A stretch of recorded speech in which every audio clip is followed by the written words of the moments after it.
What's going on, people? We are Tottenham TV, back here for another Tottenham update. The clock is ticking down ferociously on the transfer window now as Spurs look to conclude the business of this summer's transfer window. And let's get into the ongoings of what is going on at Spurs right now. And let's start off with a bit of news from the weekend, and that is Sergio Reguilon to Atletico Madrid. Here we go from Fabrizio Romano, and he says Sergio Reguilon will become a new Atletico Madrid player on Tuesday.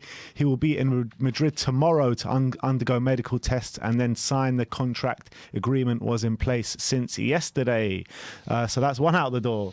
Yeah, well, another one out the door. Another one out the door. I was about to say, we've got a lot of out the door recently, but on loan with no option to buy. Seems to be getting we big issues trying to get fees for any of our players, it seems, even for decent ones like Reguilon. In my book, I think he's quite a good player. You know what it is? It's that the Premier League have so much money, but there's so little money outside of the Premier League since the pandemic and stuff like that. And I think if this was pre-pandemic, we would be easily getting fees for all of our players. It's true. So the landscape has changed from that respect. I think it's a good move for Reguilon. I think he's got, with Lodi leaving, he's got a chance to establish himself at left back for Atletico Madrid, and I think Simeone will like him. I think he's quite a decent defensive fullback, and when he does get forward on occasion, he can whip in a decent cross as well. So I think he could be a success there, and obviously done very well in La Liga before, and I think it's a good loan move for everyone. And maybe they might take him on permanently if he does really well. Absolutely. But let's see how he gets on there. But I think he'll be a success. I mean, he's done it in that league before as well, hasn't he? With Sevilla. Let's move on to Harry Winks now in terms of another outgoing.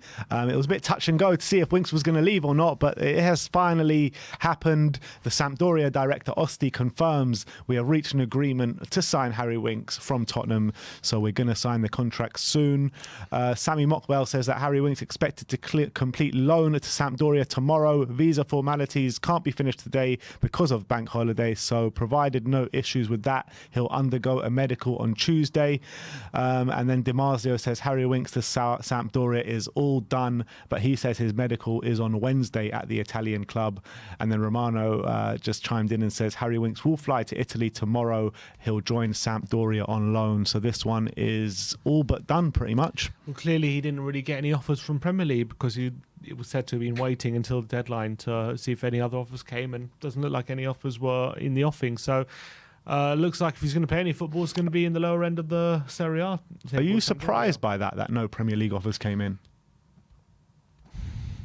No, I'm not surprised, because I think he's got injury problems. I think he's been terribly off form for a long time, and I think that at the moment he hasn't shown that he's up to it for Premier League football at the moment. And I think there are better players who are struggling to get moves, better players on Winks right now who are struggling to get offers. So I'm not that surprised in that sense that Premier League clubs are not that interested in him right now. Yeah, the sad state of affairs. I mean, just remember, like back in 2016, not 16, like 17, 18, when he was breaking through into the first team and Pochettino was calling him Mini Iniesta and all this kind of stuff.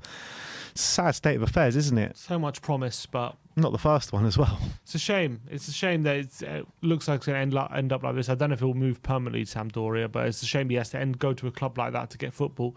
But it is what it is. That's the current landscape. It's like Dele Alli has to go to Besiktas to play. You know what I mean? That's how, and he was a much better player than Winks. So it is what it is. At least he's got, a Serie A club. At least he's going to be playing in Italy, in the lower end, unfortunately. But maybe he can make a success out there. Yeah, let's hope so. But also, I don't like the whole fan base like grilling Winks as much as they have. At the end of the day, as much as he hasn't played well for the past couple of years, and fine, but to go on as hard as people are, I mean, at the end of the day, the guy is a Tottenham boy through and through, came through the academy, and it didn't work out for one reason or another. There's no reason to hate him. Yeah, I don't think it's totally his fault. I think that injuries have a large part to play on it. His ankle injuries and things like that, I think maybe they're taking its toll. Maybe that's why he always seems to get overrun in midfield. But I agree. I like the constant berating of him is not nice to see, but at least now it's finished. Yeah. Should be over with. Let's move on. Let's talk about Pierre-Emile Hojbjerg now, because last week we brought you the news that Real Madrid could be looking at making a bid for Hojbjerg, but Fabrizio Romano has said that Hojbjerg to Madrid is not true. He is untouchable by Tottenham Hotspur, and obviously that followed on from high praise from from Conte in the press conference today.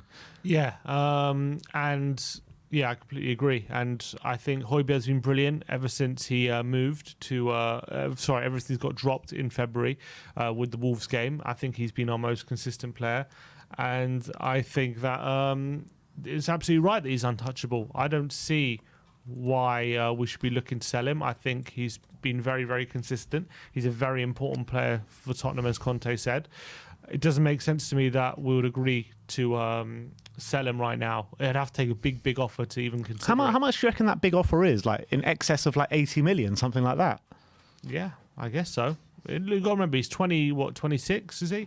He's at a decent age. And at 26, I mean, you think that he's much older with the way he plays. Yeah, I know. He plays with a lot of maturity. So... I think there's no reason to sell him right now. There's no reason to even consider it. And at the end of the day, he's probably our best midfielder right now. He's our most all-round midfielder, I think, for sure. If you're looking in terms of like a midfielder who's looking to contribute a bit offensively, he's probably the best shout right now, Hojbjerg. So I think a big offer. Look, I don't think he's a player who is like the best in the world or anything like that. But I think what he brings in all facets of the game is very valuable. And I think it goes under the radar. You think it's right for him to be a Conte untouchable? Yeah. Yeah, I think the way he's playing, why not? Yeah, I agree. But let's move on. Talking about Pape Matar Sarr. Dimarzio says that Tottenham have removed the midfielder from the market after a blow to the head from Rodrigo Bentancur. Paul O'Keefe says that Sarr now set to stay. Benta has a concussion and looks certain to miss the West Ham game and possibly the weekend. So they are keeping Sarr now. Yeah, which is I don't mind that. I know he's young and obviously he struggled for starts and stuff last season and whatnot, but I don't mind that we're keeping Pape Matar Sarr involved this season, because I think he's one with a lot of potential. If with more injuries he can get another chance, and maybe he can take that and can show what he can do with better players around him. Paul O'Keefe, claiming he was set for an Italian club and we pulled the plug, right? Yeah. So it's interesting that he said that. So it seems as though it isn't a case of Tottenham wanting him to stay. It's a case of maybe being a bit enforced. But so it's basically how we kept Harvey White in January. Same thing. But I don't mind it too much. If he can get to minutes, I think he could potentially provide for the team, and I think we could do with another one, just have a fifth one just in case. So I don't mind the cover there. Although you could argue it's not great for his development, but. Maybe it allows us sometimes to play 3-5-2 in more games and stuff like that. Maybe he could impress Conte. So I don't mind. Yeah, I mean, it is a bit annoying in terms of his development, but I do want to see what he's about. But again, I don't think we're going to see him too much anyway. That's the honest truth. But let's move on. Let's talk about Japhet Tanganga now. Paul O'Keefe saying that Tanganga also staying currently, and that would appear to end the centre-back pursuit, which is very annoying. Ali Gold as well has chimed in and says that Tanganga looks on course to remain at Tottenham Hotspur to be on the deadline. So that does mean no centre-back incoming. Yeah, it's a shame. There's a lot of talk with the AC Milan and everyone, but it looks like that's all off the table now. And looks like that centre-back that's our centre-back until January at least. I think it should be all right until January, to be fair, until after the World Cup and everything. Unless Dyer gets an injury. Yeah, if Dyer gets injury, then we're in trouble. Hopefully he doesn't. Hopefully he stays fit. We're playing a risky game. If he does, maybe Longley can do that job. So maybe that's also something to look at. But looks like Tanganga's going to have to be part of the squad, which... Look, he's a decent defender on his day, but I just don't like it when he plays him and Sanchez and Davis all together, and all of a sudden that back three can be all at sea. So hopefully that situation doesn't come up too often, because I think individually he can be a good defender. He needs some stability around him.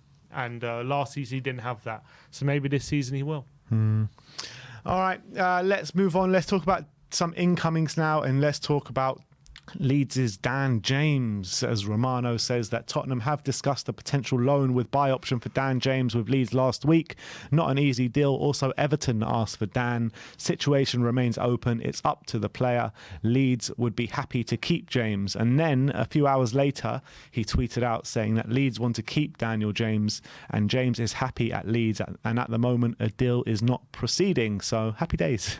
Yeah, I'm not a fan of Dan James. I've said it before. I don't really think he's the one I'd want to provide competition for our forward line. As much as I think he's also got brilliant speed, and he's good on breakaways and transitions. And last season he did get four goals and 5 assists in the Premier League, which isn't horrendous. I just don't see a special player in there, and I don't see a player who is going to really challenge the first team for minutes or anything like that, or provide like someone who I would feel confident starting in a Champions League game and think we're okay. Having said that, Conte's very good at improving players, and if he was to come in, maybe he can mould Dan James into something that becomes quite an effective player. And then from that sense, I'm not totally against it, but I do believe right now he's a very average winger. I completely agree. And that caveat of Conte being able to improve, like these players that come in, you know, all the players that have dramatically improved under Conte, that maybe people would have said is average in the past. That's the only thing that kind of would accept a move like that. Because if it was under any other manager, I'd probably be like, nah, I don't want him. But because it's under Conte, I think it's something that I would accept. But I also accept that from what he's shown so far, he's not good enough. So Conte is the only deciding factor here. But let's talk about the biggest news of the update and the last news of the update. And that is Yannick Carrasco, as Jason Burt of The Telegraph says that Tottenham are in talks to sign Atletico Madrid star Yannick Carrasco. Under previous negotiations, Atletico wanted 25 million for Carrasco. He has a release clause of 51.2 million, but that is not expected to be met with a deal struck for far less than that amount. Yannick would provide competition for Emerson Royale at Tottenham's right wing-back. Antonio Conte has long admired the versatile Belgian who can play either as a winger or a wing back on either side of the pitch. Sasha Tovaleri, a Belgian journalist or a journalist that talks about Belgian football, says that Carrasco has wanted to join Tottenham for a year now, signed with Pini Zahavi, who is close to Daniel Levy, to push a move.